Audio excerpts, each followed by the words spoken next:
안녕하세요. 구독과 좋아요 눌러주시고 어디서 듣는지 댓글로 남겨주시면 그곳에 행운이 있길 바랄게요. 피가 아직 마르지도 않았는데 네 집에 무엇을 숨기고 있지?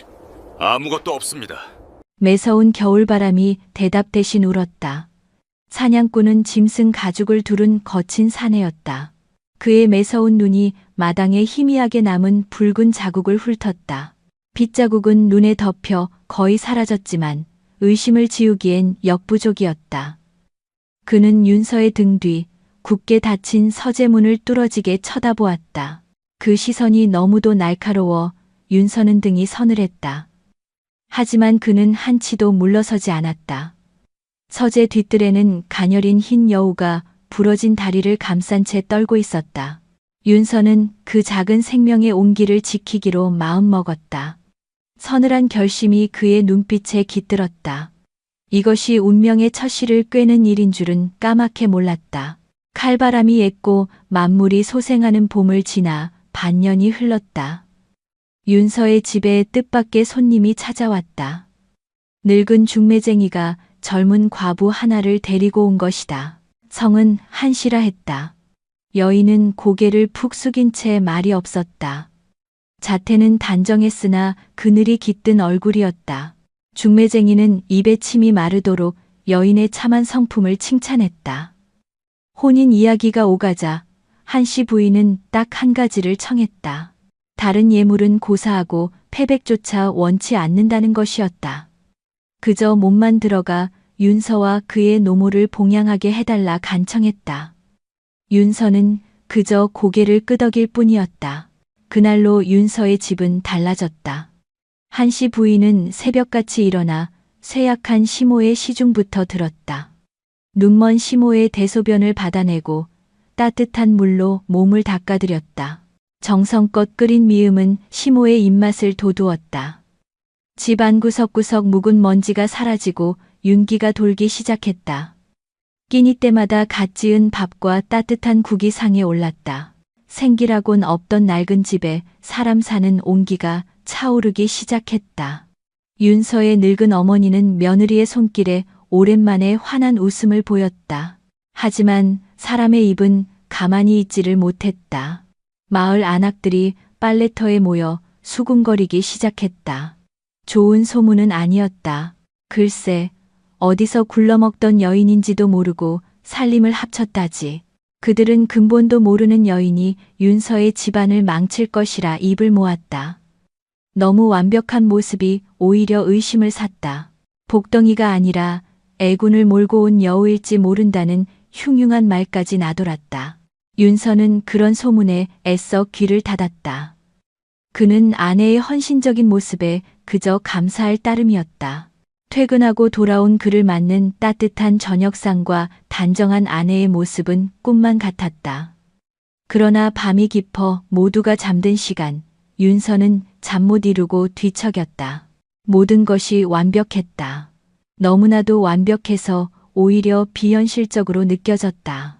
아내의 온화한 미소 뒤에 무엇이 있는지 알 수 없었다. 감사의 마음 한편에서 정체 모를 불안감이 스멀스멀 피어올랐다. 그는 이 불안의 실체를 잡으려 애썼지만 연기처럼 흩어질 뿐이었다. 한씨 부인이 들어와 살림이 나아졌다고는 하나 백윤서의 가난은 뿌리가 깊었다. 그의 삶은 여전히 고단한 일상의 반복이었다. 동이 트면 그는 붓을 들었다. 낡은 벼루에 먹을 갈고 저작거리 서점에서 받아온 책을 정성껏 베껴 썼다. 달아빠진 붓끝에서 흘러나오는 글자들이 그의 유일한 밥줄이었다. 종일토록 방 안에 틀어박혀 글씨를 판 돈으로는 늙은 어머니의 약값과 멀건 죽을 끓일 곡식을 사는 것이 고작이었다. 그의 손가락은 늘 먹물이 배어 있었고 오랜 붓질로 굳은 살이 단단히 박여 있었다. 고된 낮이 지나고 밤이 깊어지면 윤서는 비로소 자신의 책을 펼쳤다. 그는 깜빡이는 등잔불 앞에 늙은 어머니를 모시고 앉았다. 눈먼 어머니는 아들의 낭낭한 목소리에 귀를 기울이는 것이 유일한 낙이었다. 윤서는 그 마음을 알기에 피곤함을 잊고 책을 읽어 내려갔다. 그의 목소리는 나지막하고 따뜻했다. 어머니의 주름진 얼굴에 옅은 미소가 번질 때마다 윤서는 가슴 한편이 아리면서도 힘을 얻었다. 어머니, 오늘은 이 대목까지 읽어드리겠습니다. 책장을 덮고 나면 어머니는 고요히 잠이 들었다. 윤서는 잠든 어머니의 앙상한 손을 가만히 잡아보았다. 이 손이 따뜻할 날을 만들어드리는 것. 그것이 그의 유일한 목표였다. 반드시 과거에 급제하여 어머니께 비단 옷을 입히고 기름진 음식을 대접하리라. 그는 밤마다 같은 다짐을 수없이 반복했다. 그 간절한 꿈이 그를 버티게 하는 힘이었다. 그러던 어느 날 밤, 윤서는 등잔 기름을 아끼려 촛불을 끄다 문득 자신의 소매자락을 보게 되었다. 아내가 깨끗하게 빨아준 옷이었지만 희미한 얼룩 하나가 눈에 들어왔다. 오래되어 옅어진 핏자국이었다. 지난 겨울 다친 흰 여울을 품에 안았을 때 묻었던 흔적이었다. 여러 번의 빨래에도 지워지지 않고 남아 마치 그의 고든 마음에 새겨진 작은 흠집처럼 보였다. 그날의 거짓말과 작은 생명의 온기가 동시에 떠올랐다. 선량함을 지키기 위해 저버려야 했던 또 다른 선량함. 핏자국은 그에게 무언의 질문을 던지는 듯했다. 윤서는 알 수 없는 불안감에 가슴이 서늘해지는 것을 느끼며 서둘러 옷소매를 털어냈다. 깊은 밤. 모두가 잠든 시간이었다. 한씨 부인만이 홀로 잠 못 이루고 뜰에 서 있었다. 창백한 달빛이 그녀의 얼굴을 비췄다. 고운 인간의 얼굴이었지만 그 눈빛에는 인간 세상의 것이 아닌 깊은 고독과 세월이 담겨 있었다. 그녀의 정체는 사람이 아니었다. 산의 정기를 품고 태어난 영물, 바로 지난 겨울 백윤서가 구해준 흰 여우였다. 사냥꾼의 덫에 걸려 죽음의 문턱에 섰을 때 그녀의 수명 또한 거의 다한 상태였다. 쓰러져가는 마지막 숨을 윤서의 온기가 되살린 것이었다. 본래 그녀는 은혜를 갚고 조용히 산으로 돌아갈 생각이었다. 인간 세상의 연은 덧없는 것이라 여겼다. 하지만 윤서의 곁에서 머무는 시간이 길어질수록 마음이 달라졌다. 밤낮으로 붓을 잡고 글을 베껴 쓰는 서생의 고단한 등, 그리고 아들의 책 읽는 소리에 의지해 하루를 버티는 눈먼 노모. 그들의 외롭고 가난한 삶이 여우의 마음을 흔들었다. 처음에는 그저 연민이었다. 그러나 연민은 어느새 애틋함으로 변했고 급기야 그들의 곁에서 함께 살고 싶다는 욕망으로 자라났다. 떠나야 할 이유보다 머물고 싶은 이유가 더 커져버린 것이다. 여우에게는 생명을 이어갈 비술이 있었다. 살아있는 것의 정기를 조금씩 흡수하여 자신의 것으로 만드는 요술이었다. 하지만 그 힘은 윤서를 만난 이후로 한 번도 쓰지 않았다. 그에게 진 마음의 빚이 스스로를 카샤매는 족쇄가 되었기 때문이다. 어느 날 밤, 또다시 밤늦도록 책을 베껴 쓰다 지쳐 쓰러지듯 잠든 윤서의 얼굴을 보며 한씨 부인은 결심을 굳혔다. 이대로 서생이 쇠약해지는 것을 지켜볼 수만은 없었다. 그녀는 조용히 부엌으로 가 까만 탕약을 정성껏 다렸다. 다음 날 삼숙한 얼굴로 일어난 윤서에게 그녀가 약그릇을 내밀었다. 서방님, 이 약을 드시면 기력이 나아지실 겁니다. 윤서는 아내의 정성에 그저 고마워하며 약을 받아 마셨다. 약은 쓰지 않고 은은한 향을 풍겼다. 그것이 무엇으로 만들어졌는지 그는 알지 못했다. 그저 따뜻한 기운이 온몸에 퍼지며 피로가 가시는 것을 느낄 뿐이었다. 여우는 조용히 그의 얼굴을 살폈다. 은혜를 갚는다는 명분 아래 생에 대한 탐심이 비로소 고개를 들기 시작했다. 시간이 흘렀다. 한씨 부인의 정성은 변함이 없었다. 윤서는 그 지극한 보살핌에 감복했다. 늙은 어머니의 얼굴에 웃음꽃이 피는 것을 보며 마음이 움직였다. 끼니를 거르지 않고 따뜻한 밥을 먹는 일상의 온기가 그의 오랜 외로움을 녹였다. 마을 사람들은 여전히 뒤에서 수군거렸다. 근본 없는 여인이 들어와 집안을 망칠 것이라 했다. 흉흉한 소문이 담을 넘었지만 윤서는 애써 귀를 닫았다. 눈앞에 보이는 아내의 헌신만을 믿기로 했다. 그는 마침내 한씨 부인과 정식으로 혼례를 올리기로 결심했다. 혼례식 날 집은 기묘할 정도로 조용했다. 조촐한 잔치상을 차렸으나 찾아오는 하객은 아무도 없었다. 마을 사람들은 그들의 결합을 끝내 외면했다. 마치 불길한 기운이 감도는 집을 멀리하려는 듯했다. 텅 빈 마당에는 서늘한 바람만이 감돌았다. 윤서는 씁쓸했지만 묵묵히 술잔을 비웠다. 늙은 어머니와 단아하게 앉은 한씨 부인, 세 식구뿐인 혼례였다. 그것으로 족하다 여겼다. 밤이 깊어 합방에 들었다. 방 안에는 작은 등잔만이 희미한 불빛을 떨고 있었다. 윤서는 술기운에 괜히 낯이 붉어졌다. 그는 말없이 앉아있는 아내의 고운 옆모습을 훔쳐보았다. 그러다 무심코 시선을 돌려 흙벽을 바라보았다. 등잔불이 만들어낸 자신의 그림자가 벽에 거대하게 어른거렸다. 그는 문득 이상한 점을 깨달았다. 자신의 그림자 옆 아내가 앉은 자리 뒤편의 벽은 그저 말끔했다. 있어야 할 것이 없었다. 순간 심장이 쿵 하고 바닥으로 떨어지는 듯했다. 윤서는 눈을 비비고 다시 보았다. 잘못 본 것이 아니었다. 등잔불은 분명 아내의 몸을 비추고 있었지만 그녀의 그림자는 어디에도 없었다. 사물이라면 마땅히 가져야 할 그림자가 존재하지 않았다. 등불이 마치 그녀의 몸을 그대로 투과하는 듯했다. 소름이 돋았다. 지난 겨울의 흰 여우, 소매에 남았던 핏자국, 마을 사람들의 기이한 수군거림, 흩어져 있던 모든 조각이 하나의 끔찍한 진실로 꿰어졌다. 숨이 턱 막혔다. 그는 차마 아내를 돌아볼 용기가 나지 않았다. 온몸이 사시나무처럼 떨려왔지만 애써 태어난 척 몸을 돌렸다. 이불을 끌어당겨 돌아누우며 나직이 입을 열었다. 부인, 내가 오늘 과음한 듯하오. 그는 등을 돌린 채 눈을 감았다. 하지만 잠들 수 없었다. 등 뒤에서 느껴지는 서늘한 기운에 온몸의 피가 차갑게 식는 것 같았다. 그는 자신이 돌이킬 수 없는 강을 건넜음을, 인간이 아닌 존재와 연을 맺었음을 직감했다.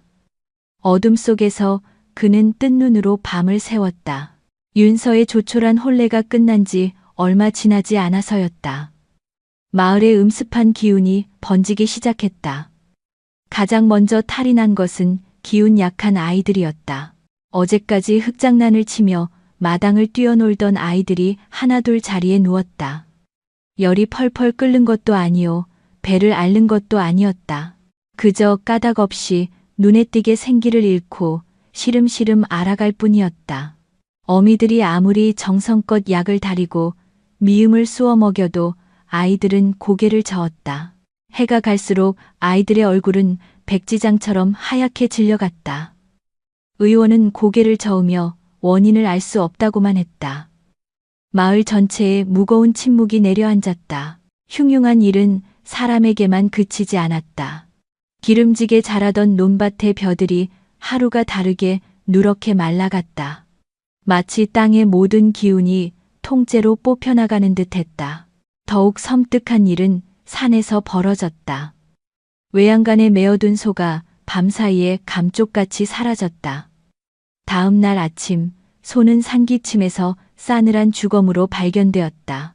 그런데 이상한 점이 있었다. 맹수에게 물린 상처 하나 없이 깨끗했다.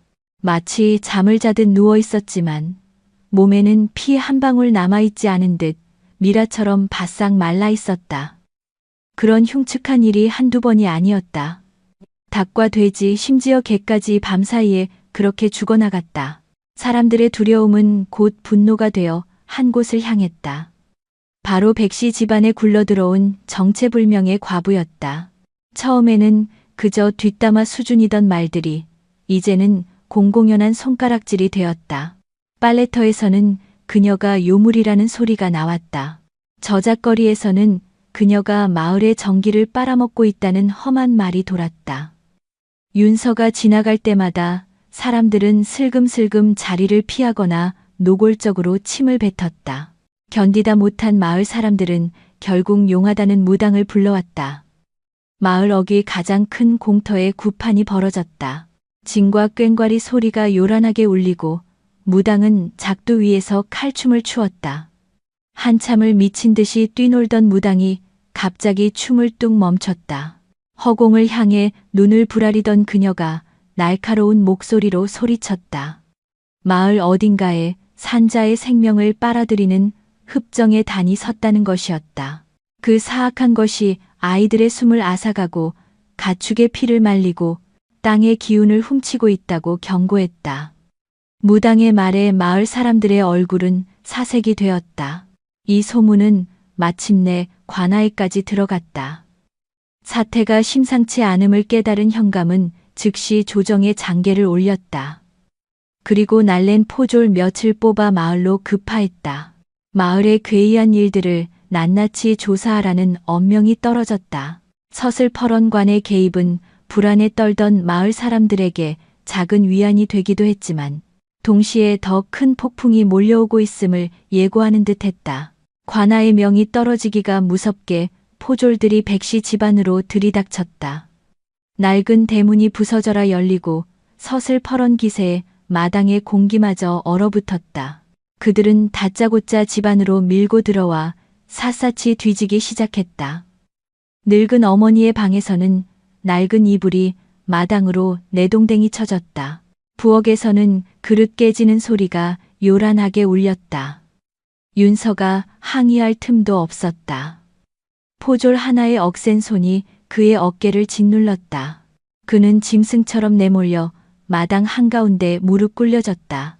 그때 늙은 시모의 방문이 벌컥 열렸다. 포졸들이 들이닥치자 방 안에 앉아있던 노모가 놀라 고개를 들었다. 순간 들이닥친 포졸들은 헛바람을 들이키며 뒷걸음질 쳤다. 기이했다. 마을 아이들은 시들어가고 가축들은 피가 말라 죽어가는 판국에 오직 이 집의 노파만은 달랐다. 눈먼 노인의 얼굴이라기엔 믿기 힘들 정도로 혈색이 좋았다. 쭈글쭈글하던 주름은 펴져 있었고 볼에는 10대 처녀 같은 붉은 홍조가 도나니 마치 누군가의 생기를 훔쳐다 더 씌운 듯한 요사스러운 젊음이었다. 죽음이 드리운 마을에서 홀로 피어난 저 끔찍한 생명력. 그것이야말로 이 집안이 요물을 키우고 있다는 가장 명백하고 섬뜩한 증거였다. 포졸대장이 노모의 얼굴과 마당에 꿇어앉은 윤서를 번갈아 보며 소리쳤다. 저 노파의 얼굴을 보라. 온 마을의 진기를 빨아먹고 회춘하였구나. 내 놈이 효도를 핑계로 사악한 요술을 부린 것이 분명하다. 그 한마디가 모든 것을 결정지었다. 윤서는 순식간에 죄인이 되었다. 변명할 기회조차 주어지지 않았다. 굵은 포승줄이 그의 팔을 거칠게 칸남했다. 살갗을 파고드는 밧줄의 고통보다 더한 것은 가슴을 짓누르는 절망감이었다. 그는 이해할 수 없었다. 평생 분만 잡고 살아온 자신이 어째서 요술을 부린 죄인이 되어야 하는가. 억울함에 눈앞이 캄캄해졌다. 포승줄에 묶인 채 끌려나가던 윤서가 마지막 힘을 다해 고개를 돌렸다. 처마 밑에 선 아내를 보았다. 그녀에게 묻고 싶었다. 이게 대체 어찌 된 일이냐고. 하지만 한씨 부인은 그와 눈을 마주치지 못했다. 그저 하얀 얼굴을 떨군 채 입술만 파르르 떨고 있었다. 아무런 말이 없었다. 그 침묵이 윤서의 마지막 희망마저 부서뜨렸다. 대문 밖은 아수라장이었다. 소문을 듣고 몰려든 마을 사람들이 그를 애워쌌다. 어제까지 인사를 나누던 이웃들의 얼굴에 증오와 경멸이 가득했다. 누군가 그에게 욕설을 퍼부었고 곧이어 마른 흙덩이가 날아와 그의 뺨을 때렸다. 그것을 시작으로 사방에서 돌멩이가 비처럼 쏟아졌다. 이마가 터지고 입술에서 비릿한 피맛이 느껴졌다. 윤서는 고개를 숙였다. 그는 순식간에 세상에 홀로 남겨졌다. 차가운 돌멩이보다 더 아픈 것은 싸늘하게 등을 돌린 사람들의 마음이었다. 그는 죄인으로 낙인 찍힌 채 관아를 향해 무력하게 끌려갔다. 죄인의 누명은 무거웠다. 허나 노모의 회춘만으로는 살인의 직접적인 증거가 될 수 없어 윤서는 일단 풀려났다. 현감은 그에게 사흘의 시간을 주었다. 사흘 안에 결백을 증명하지 못하면 중죄를 물을 것이라 엄포를 놓았다. 집으로 돌아온 윤서의 마음은 천근만근 바위 같았다. 그는 아무 말도 하지 않았다. 아내 또한 말이 없었다. 집 안에는 숨 막히는 침묵만이 흘렀다. 밤이 깊어 삼경이 되었다. 칠흑 같은 어둠 속에서 한씨 부인이 소리 없이 방문을 열었다. 그녀는 그림자처럼 조용히 집을 나섰다. 윤서는 죽은 듯 누워있다가 벌떡 몸을 일으켰다. 모든 의심의 끝을 제 눈으로 확인해야만 했다. 그는 아내의 뒤를 밟았다. 달빛조차 구름에 가려 한 치 앞도 보이지 않는 캄캄한 밤이었다. 아내의 하얀 소복 자락만이 어둠 속에서 희미하게 길을 안내했다. 아내는 마을을 벗어나 깊은 숲으로 향했다. 인적이 끊긴 숲속 수백 년은 좋게 되었을 늙은 소나무 아래에 이르러서야 그녀가 걸음을 멈췄다. 윤서는 바위 뒤에 몸을 숨기고 숨을 죽였다. 그 순간 믿을 수 없는 광경이 펼쳐졌다. 아내의 몸이 달빛 아래에서 스르르 허물어지기 시작했다. 고운 인간의 형상은 간데없고 그 자리에는 눈처럼 새하얀 털을 가진 여우 한 마리가 서 있었다. 평범한 여우가 아니었다. 등 뒤로 굵은 꼬리 3개가 불길하게 너울거리고 있었다. 새꼬리 여우는 주위를 한번 둘러보더니 묶어두었던 사념소에게 다가갔다. 날카로운 이빨로 목덜미를 무는가 싶더니 피 한 방울 흘리지 않았다. 대신 염소의 몸에서 아지랑이 같은 푸른 기운이 피어올랐다. 그 기운은 실처럼 뽑혀 나와 여우의 입으로 빨려 들어갔다. 염소는 비명 한 번 지르지 못하고 그대로 쓰러져 버렸다. 순식간에 바싹 마른 미라처럼 변해버렸다. 자신의 수명을 늘리기 위해 산 것의 정기를 빨아들이는 끔찍한 단을 벌이고 있었던 것이다. 윤서는 그 자리에 얼어붙었다. 마을 아이들이 시들어가던 이유, 가축들이 피 없이 말라 죽던 이유, 모든 재앙의 근원이 바로 저기 있었다. 그가 목숨을 걸고 지키려 했던 아내가 모든 것을 망가뜨린 유물이었다. 바로 그때 여우가 천천히 고개를 돌려 그가 숨은 곳을 바라보았다. 인간의 목소리였으나 어딘지 모르게 서늘한 음성이 숲을 울렸다. 서방님, 오셨습니까? 윤서는 온몸에 피가 식는 것을 느꼈다. 진실을 밝히면 자신의 누명은 벗을 수 있었다. 그러나 그 순간 눈먼 어머니의 얼굴이 떠올랐다. 며느리가 새꼬리 달린 여우라는 사실을 아시면 노모는 충격에 세상을 뜨고 말리라. 가문의 이름은 땅에 떨어져 영원한 치욕으로 남을 터였다. 그는 입술을 깨물었다. 차라리 자신이 죄인이 되는 편이 나았다. 윤서는 더 이상 아무것도 보지 못한 사람처럼, 듣지 못한 사람처럼 조용히 몸을 돌렸다. 무거운 발걸음을 옮겨 어둠 속으로 다시 사라졌다. 숲에서 돌아온 윤서는 망연자실한 채 마루에 주저앉았다. 등불 하나 켜지 않은 방은 칠흑 같았다. 그 어둠 속에서 하얀 소복의 그림자가 조용히 나타났다. 아내였다. 그녀는 윤서 앞에 소리 없이 다가와 무릎을 꿇었다. 그리고는 깊이 머리를 조아렸다. 바닥에 닿은 이마가 차갑게 느껴졌다. 기나긴 침묵 끝에 떨리는 목소리가 어둠을 갈랐다. 모든 것을 체념한 목소리였다. 그녀는 자신이 지난 겨울 목숨을 구원받은 흰 여우임을 고백했다. 본디 산으로 돌아가야 할 몸이었으나 차마 발길이 떨어지지 않았다고 했다. 윤서의 고단한 삶이 눈에 밟혔기 때문이었다. 밤늦도록 붓을 잡고 씨름하는 서생의 외로운 등, 아들의 책 읽는 소리에 겨우 잠드는 눈먼 노모의 쇠약한 모습, 그 모든 것이 가슴을 파고들었다고 했다. 처음에는 그저 가엾은 마음이었다. 허나 그 연민은 어느새 다른 감정으로 변해갔다. 본래는 은혜만 갚고 떠나려 하였으나 그대의 삶을 보고 저 또한 살고 싶어졌습니다. 그녀의 목소리에는 깊은 슬픔이 배어 있었다. 잠시 말을 멈춘 그녀는 다시 입을 열었다. 인간의 따스함, 가족의 온기, 함께 밥을 먹고 서로를 걱정하는 그 사소한 일상. 그것이 영물인 자신에게는 닿을 수 없는 꿈과 같았다고 했다. 그 꿈을 향한 욕심이 마음속에서 독버섯처럼 자라났다. 결국 해서는 안 될 일에 손을 대고 말았음을 실토했다. 생명을 훔쳐 자신의 것으로 만드는 금지된 술법. 그것으로 노모의 기력을 되찾게 하고 윤서의 피로를 덜어주려 했다는 것이다. 은혜를 갚는다는 구실 아래 생에 대한 탐심이 모든 것을 망가뜨렸다며 흐느꼈다.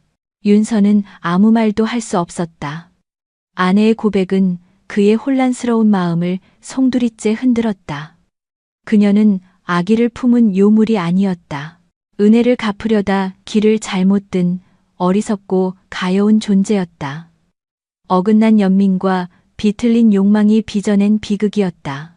그 순간 윤서의 가슴에 죄책감이 비수처럼 박혔다. 그는 모든 것을 알고 있었다. 그림자가 없던 첫날 밤부터 아내를 의심했다. 하지만 눈먼 어머니의 환한 웃음 앞에서 그리고 가문에 닥칠 불명예 앞에서 그는 눈을 감았다. 그의 침묵이 결국 마을 전체를 위험에 빠뜨린 것이다. 이해와 연민, 그리고 스스로에 대한 혐오가 뒤섞여 그의 몸을 차참했다. 그는 차가운 마룻바닥에 엎드려 우는 아내를 그저 내려다볼 뿐 손가락 하나 까딱할 수 없었다. 그날 밤의 고백 이후 집안에는 무덤 같은 침묵이 흘렀다. 시간은 속절없이 흘러 계절이 바뀌었다. 달이 차고 이지러지는 동안 윤서는 말없이 괴로워했다. 아내의 얼굴을 제대로 볼 수 없었다. 그녀가 차려주는 밥상도 모래를 씹는 듯했다. 그의 침묵 속에서 마을의 피해는 멈추지 않았다. 며칠이 멀다 하고 가축이 쓰러졌다는 소문이 들려왔다. 또 어느 집 아이가 까닭 없이 알아 누웠다는 이야기도 담을 넘었다. 그 모든 비명이 윤서의 가슴을 후벼 파는 듯했다. 자신의 침묵이 만들어낸 또 다른 죄악이었다. 그는 붓을 잡았지만 글자 하나 쓸 수 없었다. 먹물은 번져나가 그의 마음처럼 시커먼 얼룩만 남겼다. 어머니는 눈이 멀었으나 마음의 눈은 뜨여 있었다. 아들의 깊은 수심을 어찌 모를까. 윤서가 억지로 웃어 보일 때마다 그 웃음 뒤에 숨은 고통이 노모의 심장을 아프게 찔렀다. 따뜻하던 아들의 목소리는 이제 서늘한 그림자를 품고 있었다. 집안을 감도는 무거운 공기는 쇠약한 노인의 기력을 송두리째 앗아갔다. 어머니는 자리에 눕는 날이 많아졌다. 입맛을 잃어 미음조차 넘기지 못했다. 가쁜 숨을 몰아쉬는 어머니의 곁에서 윤서는 제 가슴을 쳤다. 어머니를 지키려 했던 침묵이 오히려 어머니의 목숨을 갉아먹고 있었다. 효심이라 믿었던 것이 가장 큰 불효가 되어 돌아왔다. 마을의 흉흉한 소문은 그칠 줄 몰랐고 관아의 인내심도 바닥을 드러냈다. 결국 참지 못한 현감은 다시 포졸들을 보냈다. 어느 늦은 오후 굳게 닫힌 대문이 거칠게 열렸다. 서슬퍼런 포졸들이 다시 들이닥쳤다. 이번에는 변명의 여지조차 없었다. 그들은 윤서를 보자마자 포승줄로 꽁꽁 묶었다. 관아는 사건 해결이 늦어지는 모든 책임을 그에게 돌리려 했다. 모든 죄를 자백하라며 그를 압박했다. 윤서는 저항하지 않았다. 그는 마치 기다렸다는 듯 순순히 밧줄에 몸을 맡겼다. 차가운 옥사 바닥에 던져진 윤서는 비로소 모든 것을 깨달았다. 축축한 흙냄새와 퀴퀴한 곰팡이 냄새가 코를 찔렀다. 한 줄기 빛도 들어오지 않는 어둠 속에서 그는 자신의 어리석음을 보았다. 그의 침묵은 그 누구도 구하지 못했다. 오히려 모두를 더 깊은 수렁으로 밀어넣었다. 어머니는 시들어갔고 마을 사람들은 고통받았다. 이 모든 비극의 중심에 자신이 있었다. 진실을 감추려 했던 이기심이 결국 더 큰 죄를 낳은 것이다. 이제 와서 진실을 밝힌다 한들 무엇이 달라질까? 그는 모든 것을 체념했다. 하늘이 내리는 벌이라면 기꺼이 받겠다고 다짐했다. 옥중의 고요함 속에서 그는 마침내 자신의 운명을 받아들이기로 결심했다. 무거운 족쇄가 그의 발목을 채웠지만 마음은 기이할 정도로 평온해졌다. 마침내 판결일이 밝았다. 공당 앞마당은 인산인해를 이루었다. 죄인의 관상을 보러 나온 사람들로 발 디딜 틈이 없었다. 포승줄에 묶인 백윤서는 마당 한가운데 꿇어앉아 묵묵히 땅만 내려다보았다. 그의 등 뒤로 차가운 시선들이 비수처럼 날아와 박혔다. 그때였다. 군중 속에서 하얀 소복을 입은 한씨 부인이 비틀거리며 걸어 나왔다. 모두의 시선이 그녀에게로 쏠렸다. 그녀는 판관 앞에 이르러 깊이 고개를 숙였다. 이윽고 몸을 일으킨 그녀의 주변으로 기이한 바람이 일었다. 사람들의 눈앞에서 고왔던 여인의 모습이 스르르 허물어지기 시작했다. 그 자리에는 눈처럼 희고 거대한 여우 한 마리가 서 있었다. 등 뒤로는 세 개의 꼬리가 불길하게 너울거렸다. 군중은 경악하여 비명을 질렀다. 여우는 슬픈 눈으로 윤서를 한번 돌아본 뒤 모든 죄는 자신이 지었노라 판관에게 고했다. 좌중이 술렁였으나 판관의 얼굴에는 미동도 없었다. 그는 낮은 목소리로 판결을 내렸다. 요물이 은혜를 갚으려 한 행동도 천리를 어긴 것이나 사람으로서 해를 알고도 침묵한 죄는 인륜을 저버린 더 큰 잘못이라 했다. 그의 목소리가 마당을 가득 메웠다. 요물보다 알고도 침묵한 내 놈의 죄가 더 무겁다. 그 순간 휘장 너머에서 노모의 가쁜 숨소리가 들려왔다. 아들의 사형 선고를 들은 것이다. 윤서는 차마 고개를 들지 못했다. 노모는 짧은 비명과 함께 정신을 잃고 쓰러졌다. 이내 형집행인이 칼을 높이 쳐들었다. 번뜩이는 칼날이 햇빛을 받아 서늘하게 빛났다. 칼이 윤서의 목을 향해 내리꽂히는 바로 그 찰나였다. 눈 깜짝할 사이에 흰 그림자가 바람처럼 달려들었다. 흰 여우였다. 여우는 망설임 없이 몸을 날려 윤서의 앞을 막아섰다.